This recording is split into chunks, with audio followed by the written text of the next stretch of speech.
Někdo ráno vstává s tíhou, kterou ostatní nevidí. Tváří se, že je všechno v pohodě, ale uvnitř pomalu mizí. Někdo ztratil víru v sebe, někdo sílu jít zase dál. A přitom stačí málo někdy, aby člověk znovu vstal. Každej bojuje něco potichu, o čem nahlas nemluví. Někdo schovává smutek do smíchu, jen aby přežil další dny. A proto nikdy nepodceňuj malý gesta obyčejných chvil, protože i jeden úsměv už spoustu lidí zachránil.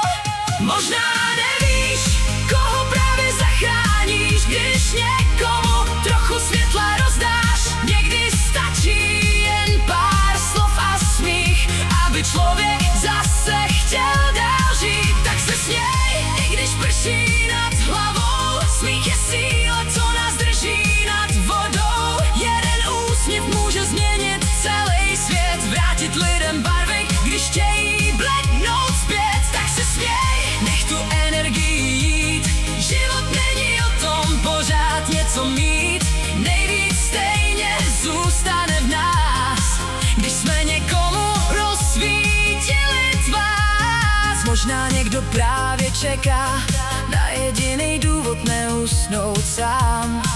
Možná jen potřebuje slyšet, že na všechno nemusí být sám. Proto buď tím světlem v davu, co druhým pomůže zase vstát. Protože nikdy nevíš komu, právě ty můžeš sílu dát.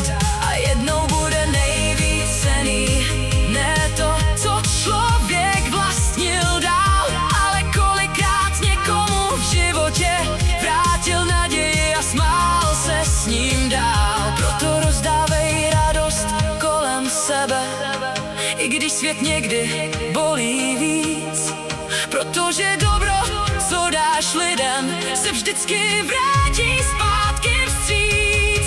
Tak se směj, a to slyší celý svět, protože dobro se vždycky vrací zpět. Každý den je šance znovu začít žít, obejmout život a jen tak být. Tak se směj, protože jeden smích dokáže změnit víc než 1000 knih. A možná právě dneska ty někomu zachráníš sny.